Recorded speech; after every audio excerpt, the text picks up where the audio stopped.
अऊज़ु बिल्लाहि मिनश शैतानिर रजीम बिस्मिल्लाहिर रहमानिर रहीम वातुन निसा सदक़ातिहिन्ना निहला सदक़ल्लाहुल अज़ीम व बल्लगना रसूलुहुन नबियुल अमीनुल करीम व नहनु अला ज़ालिका लमिनश शाहिदीन वश्शाकिरीन वल्हम्दुलिल्लाहि रब्बिल आलमीन। सबसे पहले नबी कायनात सरवर कौनैन मोहम्मद अरबी मोहम्मद मुस्तफ़ा सल्लल्लाहु ताला अलैहि वालिहि वसल्लम की मुक़द्दस बारगाह में दुरूद शरीफ का हदिया अक़ीदत पेश करें और पढ़ें। अल्लाहुम्मा सल्लि अला सय्यिदिना व शफ़ीना व मौलाना मुहम्मदिन बारिक सल्लिम सलातु व सलामन अलैका या सय्यदी या रसूलल्लाह सल्लल्लाहु ताला अलैहि वसल्लम। मुअज़्ज़ज़ हाज़रीन व पर्दा नशीं इस्लामी ख़वातीन, आज का मेरा मौजू है मर्दों पर औरतों के हुकूक।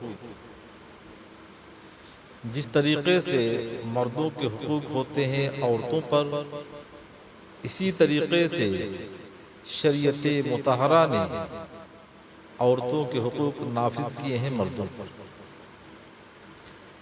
अल्लाह तबारक व तआला ने कुरान मजीद फुरक़ान हमीद में इरशाद फरमाया है, व आतुन निसा सदक़ातिहिन्ना निहला, तुम अपनी औरतों का महर खुशी खुशी अदा करो। जब निकाह होता है तो उसके लिए महर मुतय्यन की जाती है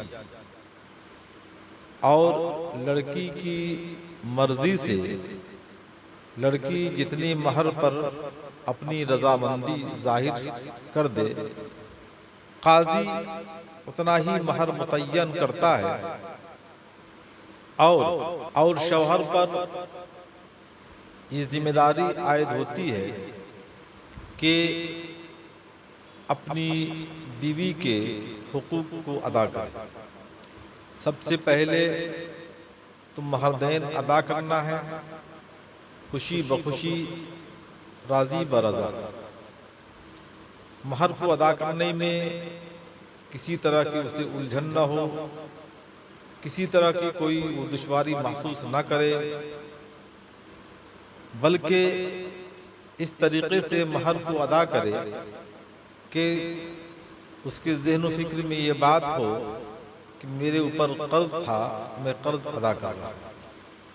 तो यकीनन अल्लाह तबारक व तआला की रज़ा भी हासिल होगी और वो इंसान अपनी ज़िंदगी में हमेशा खुशी बाखुशी अपनी ज़िंदगी गुजारता हुआ नजर आएगा। अल्लाह के रसूल सरवर कौनैन मोहम्मद अरबी मोहम्मद मुस्तफ़ा सल्लल्लाहु ताला अलैहि वसल्लम ने इरशाद फरमाया कि तुम अपनी औरतों को अगर देखो कोई गलती कर रही है तो उसकी उस गलती पर चश्मपोशी कर लो। ये शौहर की बहुत बड़ी खूबी कही जाएगी।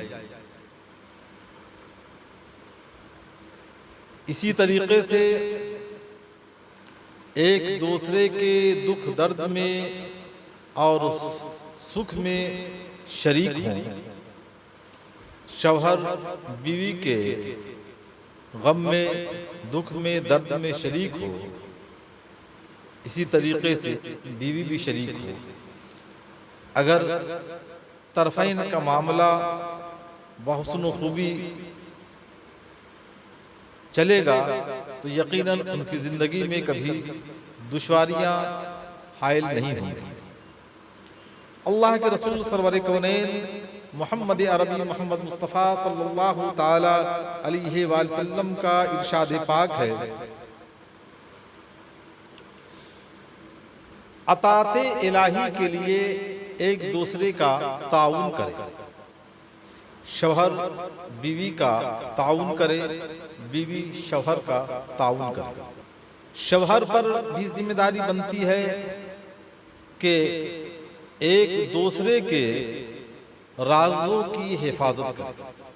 जिस तरीके से बीवी अपने शौहर के राज की हिफाजत करती है, इसी तरीके से शौहर के लिए ज़रूरी है कि अपनी बीवी के जो राज हों उसकी वो हिफाजत करे। अल्लाह के प्यारे हबीब सरवर कौनैन मोहम्मद अरबी मोहम्मद मुस्तफ़ा सल्लल्लाहु ताला अलैहि वसल्लम का इरशाद पाक है, शौहर बीवी के लिए ज़ेब ज़ीनत और इस्तेवार करे और बीवी शौहर के लिए ज़ेब ज़ीनत और इस्तेवार करे, दोनों एक दूसरे के लिए करें, इसी में कामयाबी है। आप अगर इन बातों पर अमल पैरा होते हैं तो यकीनन अल्लाह तबारक व तआला फजल फरमाएगा।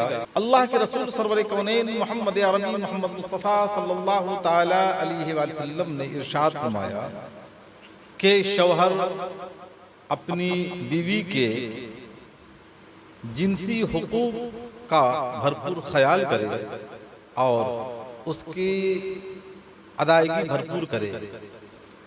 ऐसा नहीं कि शौहर इन चीज़ों से खुद को दूर करता हुआ नजर आए। अगर शौहर अपनी बीवी का ख्याल नहीं करता है तो बातें पेचीदा हो सकती हैं और बारहा ऐसा देखने को मिला है, सुनने को मिला है कि आपस में नाइत्तेफाकी और आपस में बुराई के असबाब बन जाते हैं और मामला बहुत तूल पकड़ लेता है। शौहर को बीवी की ख्वाहिश का एहतराम करना ज़रूरी है। शौहर के लिए ज़रूरी है कि अपनी हैसियत के एतबार से अपनी बीवी के ऊपर खर्चा करे। उसकी जो हैसियत है उसी हैसियत को मद्देनजर रखते हुए अपनी बीवी पर खर्चा करे ताकि वो अपनी ज़रूरतों को पूरी कर ले। हैसियत के मुताबिक बीवी के खाने पीने और उसकी रिहाइश का इंतज़ाम करे। जैसी हैसियत हो उसी एतबार से बीवी के खाने का, पीने का, रिहाइश का, कपड़े का, हर चीज का वो इंतजाम करे। अल्लाह के प्यारे हबीब सल्लल्लाहु ताला अलैहि वसल्लम इरशाद फरमाते हैं, बीवी के साथ अच्छा सलूक करे, हुस्ने सलूक करे। ये भी हुकूक में से एक हक है कि बीवी के साथ शौहर का बर्ताव बिल्कुल सही हो, नाजेबा न हो। हदीस में आया है कि मोमिनों में से सबसे बेहतर मोमिन वो है जिसके अखलाक अच्छे हों और उसी अच्छे अखलाक का इजहार अपनी शरीक हयात पर कर रहा हो। तो अल्लाह के रसूल सल्लल्लाहु ताला अलैहि वसल्लम का इरशाद पाक है, वो मोमिन सबसे बेहतर मोमिन है। अल्लाह के प्यारे हबीब सरवर कौनैन मोहम्मद अरबी मोहम्मद मुस्तफ़ा सल्लल्लाहु ताला अलैहि वसल्लम का इरशाद पाक है कि बगैर किसी सख्त मजबूरी के अपनी बीवी को तलाक न दे, क्योंकि तलाक अल्लाह ताला की हलाल की हुई चीज़ों में से सबसे कबीह चीज़ है। और तलाक की नौबत उस वक्त आती है जबकि हालात नासाजगार होते हैं, हालात की पेचीदगी की बुनियाद पर मामलात बिगड़ते हैं। लेकिन अगर हालात कशीदा हो गए और कोई ऐसा रास्ता नहीं है कि उस कशीदगी को ख़त्म किया जाए, तो शरीयत मुतहरा हुक्म देती है पहले एक तलाक दो, उसके बाद फिर दूसरी तलाक, फिर भी न समझे तो तीसरी बार उसको तलाक दे दो, और तीसरी बार तलाक देने से वो निकाह से निकल जाती है, तलाक मुगल्लज़ा वाक़ हो जाता है। इंशाअल्लाह तलाक पर मेरी गुफ्तगू होगी। आज मैं बीवियों के हुकूक जो शौहर पर हैं उस पर मैं गुफ्तगू कर रहा हूँ। शौहर के लिए ज़रूरी है कि बीवी के वालिदैन के साथ उसने सलूक करे, उनके साथ अच्छा बर्ताव करे। बीवी के रिश्तेदार जब आ जाए तो उनसे मोहब्बत और खुलूस का इजहार करे। ऐसा नहीं कि बीवी के रिश्तेदार आए और शौहर नफरत का इजहार करे, बीवी के वालिदैन आए और शौहर नाजेबा अल्फाज का इस्तेमाल करे। इससे कशीदगी बढ़ती है। शौहर को इन चीज़ों का ख्याल करना ज़रूरी है। शौहर के लिए ज़रूरी है कि तालीम व तरबियत सिखाकर अहल व अयाल की अच्छी तरबियत करे। शौहर के लिए ज़रूरी है कि अच्छी तालीम, अच्छी तरबियत दे करके उनको बेहतरीन रास्ते पर चलाया जाए। शौहर के लिए ज़रूरी है कि बीवी को इज्जत दे और उसके नामूस की वो हिफाजत करे।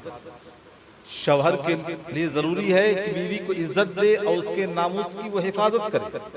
अगर शौहर बीवी को इज्जत नहीं देता है, उसके नामूस की हिफाजत नहीं करता है, तो फिर मामलात बिगड़ जाते हैं। जिस तरीके से शौहर चाहता है कि मेरी इज्जत पामाल ना हो, उसी तरीके से बीवी भी चाहती है कि मेरी इज्जत पामाल ना हो। तो इन बातों का ख्याल रखना शौहर के लिए ज़रूरी है। और अगर शौहर इन बातों का ख्याल नहीं रखता है तो उसकी गलती है और रब के हुजूर जवाब देना पड़ेगा। अल्लाह के रसूल सरवर कौनैन मोहम्मद अरबी मोहम्मद मुस्तफ़ा सल्लल्लाहु ताला अलैहि वसल्लम का इरशाद पाक है कि बीवियों के हुकूक को अपनी निगाहों में रख करके अपनी जिंदगी के लम्हात को गुजारोगे तो इसी में तुम्हारी कामयाबी है। आए आपसे अर्ज करता चलूं, हुस्ने मुआशरत, उम्दा अखलाक से अपनी बीवी के पास पेश आना ये शौहर के लिए ज़रूरी है और शौहर की जिम्मेदारी बनती है। बीवी की खूबियों और खामियों का मुआवजा न करना, अगर कोई कमी है तो उस पर नज़रअंदाज किया जाए, उसको निशाना न बनाया जाए। ये शौहर की जिम्मेदारी बनती है। और शौहर के लिए ज़रूरी है जब बीवी को देखे तो मुस्कुराए। ये हमारे आका सरवर कौनैन मोहम्मद अरबी मोहम्मद मुस्तफ़ा सल्लल्लाहु ताला अलैहि वसल्लम की सुन्नत मुबारक है। बीवी से प्यारी प्यारी और अच्छी अच्छी बातें करना शौहर के लिए ज़रूरी है। ये भी हमारे आका सल्लल्लाहु ताला अलैहि वसल्लम की सुन्नत मुबारक है। बीवी के राय और मशवरा का एहतराम करना। बीवी अगर कोई राय देती है, मशवरा देती है तो उसको बगौर सुनना, फिर उस पर गौर करना, ये शौहर के लिए ज़रूरी है। और शौहर के लिए ज़रूरी बनता है कि बीवी को हमेशा खुश और राज़ी रखे। ऐसा नहीं कि अपनी अना की खातिर बीवी को नाराज करता रहे, ये शौहर की हिमाकत है। और अगर ऐसा करता है तो शरीयत मुतहरा की मुखालफत करता है। हमारे आका सरवर कौनैन मोहम्मद अरबी मोहम्मद मुस्तफ़ा सल्लल्लाहु ताला अलैहि वसल्लम की ज़िंदगी का ये तरीक़ा कार रहा है कि हमेशा आप अपनी अज़वाज मुतहरात को खुश रखते थे। और ये हमारे आका अलैहिस्सलातु व तस्लीम की सुन्नत पर अमल करना होगा। अगर हम भी अपनी अज़वाज मुतहरात यानी अल्लाह के रसूल सल्लल्लाहु ताला अलैहि वसल्लम की अज़वाज मुतहरात के साथ जो अल्लाह के रसूल सल्लल्लाहु ताला अलैहि वसल्लम का हुस्न अखलाक था, उसी हुस्न अखलाक को अगर हम अपनाते हैं तो यकीनन परवरदिगार आलम फज़ल फरमाएगा। शौहर के लिए ज़रूरी है कि बीवी की अगर तबीयत खराब हो जाए तो इलाज और दवा का इंतज़ाम करना, ऐसा नहीं कि तबीयत खराब हो गई तो उसको नज़रअंदाज कर दिया जाए। अगर बीवी एक से दो है, शरीयत मुतहरा में 4 शादी करने की इजाज़त है। अगर कोई 2 शादी किया तो दोनों के हुकूक को अपनी निगाहों में रख करके अमल पैरा हो, दोनों के हुकूक को रखते हुए अपनी ज़िंदगी को गुजारे, इसी में उसकी कामयाबी है। ऐसा नहीं कि उसमें किसी के साथ ज़्यादती हो, किसी के साथ कमी हो। ये शौहर के लिए ज़रूरी है कि अल्लाह के रसूल सरवर कौनैन मोहम्मद अरबी मोहम्मद मुस्तफ़ा सल्लल्लाहु ताला अलैहि वसल्लम की सुन्नत मुबारका को अपनी निगाह में रख करके अमल पैरा हो। आपको अच्छी तरह मालूम है कि हमारे आका सरवर कौनैन मोहम्मद अरबी मोहम्मद मुस्तफ़ा सल्लल्लाहु ताला अलैहि वसल्लम के पास 11 बीवियाँ थीं और हर एक के साथ आपका हुस्न सलूक था, हर एक के साथ आप मोहब्बत के साथ पेश आते थे। तो हम आपकी उम्मती में हैं, हमारा भी फर्ज बनता है कि अपने आका अलैहिस्सलातु व तस्लीम की सुन्नत मुबारका को अपनी निगाह में रख करके अमल पैरा।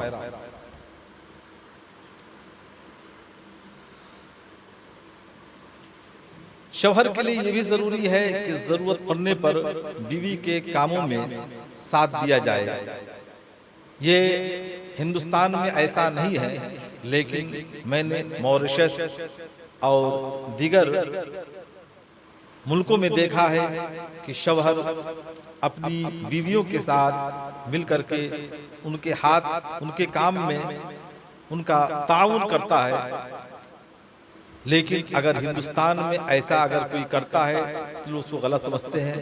मैं आपको खुलासा बताना चाहता हूं कि गलत समझने वाले बेवकूफ़ हैं, बल्कि ये दोनों की मोहब्बत का एक निराला अंदाज है कि बीवी काम कर रही है तो शौहर भी साथ दे, और अगर शौहर कोई काम कर रहा है बीवी के लायक अगर वो काम है तो बीवी भी अपने शौहर के काम में अपने शौहर का साथ दे। इससे मोहब्बत में इजाफा होगा और एक दूसरे की मोहब्बत एक दूसरे की तरफ खींचती हुई नजर आएगी। तो इस पर हमारा अमल करना जरूरी है। और एक तमाम हुकूक को मद्देनजर रखते एक हक ये भी है कि बीवी का अगर इंतकाल हो गया तो अपनी बीवी की रूह को सवाब पहुंचाने के लिए अमल खैर करता रहे। कुरान खानी है, जिक्र अज़कार है, ये तमाम चीज़ें हैं जो पढ़कर अपनी मरहुमा बीवी को बख्शे।